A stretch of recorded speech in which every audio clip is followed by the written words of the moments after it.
Thank you, একদম ঠিক সময় চলে এসেছে। কিসের অনুষ্ঠান? আজকে আমাদের ম্যারেজ অ্যানিভার্সারি। হ্যাঁ, happy anniversary. Thank you so much ভাবি। আসেন ভিতরে আসেন। আমরা তো খালি হাতেই চলে আসলাম। হ্যাঁ জান, আপনি গিয়ে কিছু নিয়ে আসি। আরে না না সাজু ভাই, কিচ্ছু আনতে হবে না, আর আমরা চাইও না কেউ কিছু নিয়ে আসুন। অনেকদিন আগের কথা, আগে স্কুল পড়ুয়া কিশোরীর দিকে তাকিয়ে একটি চিঠি ছুঁড়ে দিয়েছিলাম। সেই চিঠিতে লিখেছিলাম, এটি শুধু টুকরো কাগজ নয়, আমার হৃদয় ছুঁড়ে দিলাম তোমার পায়ের পাশে। মেয়েটি কি বলেছিল জানেন? বলেছিল তার বাবার কাছে যে দিয়ে আসতাম। গিয়েছিলাম তার বাবার কাছে অনেক বছর পরে, কিন্তু সেই কিশোর বয়সে ছুঁড়ে দেওয়ার সেই মনটা এখনো পড়ে আছে তার পায়ের পাশে। আচ্ছা, আপনারা আপনাদের অ্যানিভার্সারি কি করেন? আমরা তো কখনো অ্যানিভার্সারি পালন করি না। ও আচ্ছা, ভাই মনে হয় একটু বেশি ইটস ওকে। আচ্ছা ঠিক আছে, আমরা ডিনারে যেতে হবে। ওকে চল। হ্যাঁ চল ভাবি চল। কোন অ্যানিভার্সারি করিনি, এই কথাটা শুনতে ভালো লাগে। ওরা সবাই আমাদের রিলেশনে কি ভাববে এখন? মানুষ কি ভাবে তাতে আমাদের কি আসে যায়? অবশ্যই যায় আসে, আমরা তো সমাজে থাকি নাকি? আপনার তো অনেক কিছুই যায় আসে না। রোম্যান্স আসে যায় না, ভালোবাসা আসে যায় না, শুধু আসে যায় সংসার করা, ব্যাস। 7 লাখ টাকা? এত টাকা কেন? আরে পুরো ইঞ্জিন ফালাই দিয়ে টার্বো ইঞ্জিন লাগাবো, বডি কিট চেঞ্জ করবো, টায়ার চেঞ্জ করবো, অ্যালয় চেঞ্জ করবো, গ্লাস চেঞ্জ করবো, দরজা সিট এগুলো কোনোটাই থাকবে না। একেবারে জিনিসটা দেখতে পুরো অন্যরকম মনে হবে। সেই ছোট্টবেলা থেকে আমার স্বপ্ন আবার পুরান গাড়িটারে জিম নিয়ে একটা স্পোর্টস কার বানাইছিল। মাঝে মধ্যে ইংলাতে পারি না আপনাকে। এই যখন আপনি রেসিং কারের কথা বলেন, আমার সাংসারিক কথা বলেন। কেন, কোনো ডিফারেন্স আছে? আপনি কিনা সব কিনে নিবে আমার কাছ থেকে, আমার কোনো রাইটস থাকবে না, কোনো নাম থাকবে না। কিছু হলো কি, কিছু বুঝছেন আপনি?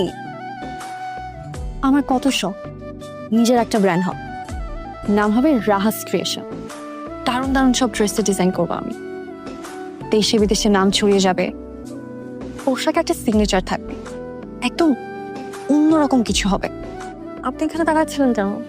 না ওই যে ইয়ে খুঁজছিলাম আমি একটা জিনিস। কি জিনিস?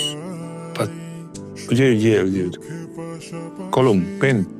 না, আপনি এখানে চুপচাপ বসেছিলেন, আমার দিকে তাকাইছিলেন। না না না না না না না, আপনি মিথ্যা বলতে পারেন না, মিথ্যা বললেন না। আপনি আমার দিকে তাকাইছিলেন না? কি দেখছিলেন? কি দেখছিলেন বলেন? ঘুমালে তোমাকে তোমাকে কেমন যেন অন্যরকম লাগে। কি রকম? আই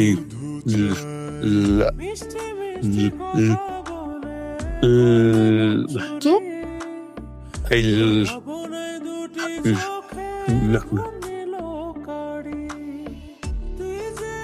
আসি চাই।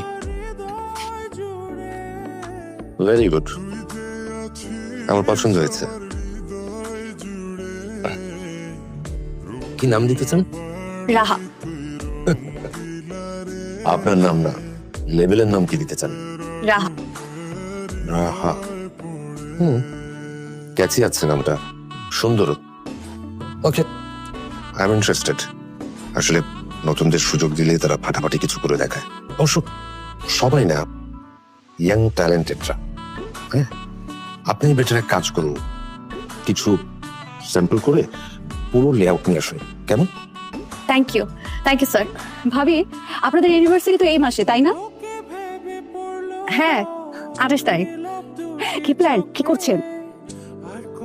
এখনো তেমন কোনো প্ল্যান করা হয়নি। আমি একটা আইডিয়া দিই, এইবারই ছাদে চলে যান। ছাদটা না খুব সুন্দর, কাউকে দেওয়া দরকার নেই, শুধু আপনারা দুইজন বাস। হ্যাঁ, প্ল্যানটা ভালো। Candle light dinner on the rooftop. কি বলেন, শুনেননি? আপনাদের ম্যারেজ অ্যানিভার্সারি এবার ছাদে হবে, শুধুমাত্র আপনারা দুজন। থাক ভাবি, আমরা না হয় পরে ভেবে। না না, আইডিয়া কিন্তু খুব ভালো দিয়েছেন। আমাদের লোকাল সোসাইটি ট্রেন্ডটা এসেছে, গ্লোবালি যেভাবে ভাবছে এখনকার ডিজাইনাররা, সেই ব্যাপারটা একটু মিক্স আপ করতে হবে। আসলে তোমার ডিজাইনগুলো নিয়ে না একটু ক্রিয়েটিভ ব্রেন স্টর্মিং দরকার। চলো না নিরিবিলি কোথাও গিয়ে আমরা বিষয়টা নিয়ে আলোচনা করি। জি, কোথায়? কক্সবাজার হতে পারে। সকালের ফ্লাইটে গেলাম, সেদিন থাকলাম, তার পরদিন কিংবা তার পরদিন আবার ফ্লাইটে ব্যাক করলাম। কারা কারা যাবেন স্যার? কারা কারা যাবে আবার কি? তুমি আর আমি।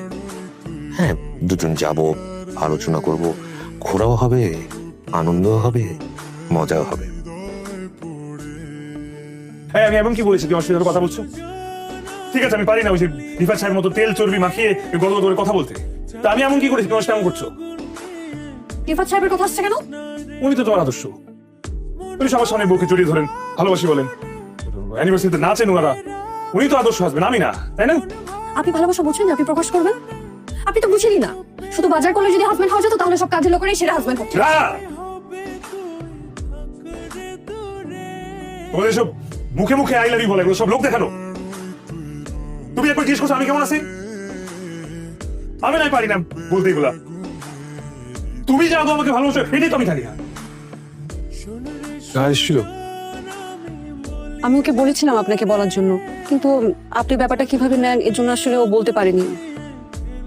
আসলে বিশ্বাসের অভাবেই এমনটা হয়েছে, আর দূরত্বটাও এত বেশি যে রাহা বলতে পারেনি ওর অপমানের কথা। আসলে কি ভাইয়া, মাঝে মাঝে সঙ্গীকে জানাতে হয় আপনি যে তাকে ভালোবাসেন। ভিতরে ভিতরে রেখে দিলে অনেক কিছুই বোঝা যায় না। সবাই তো আর মাইন্ড রিডার না যে মনের কথা বুঝে ফেলবে।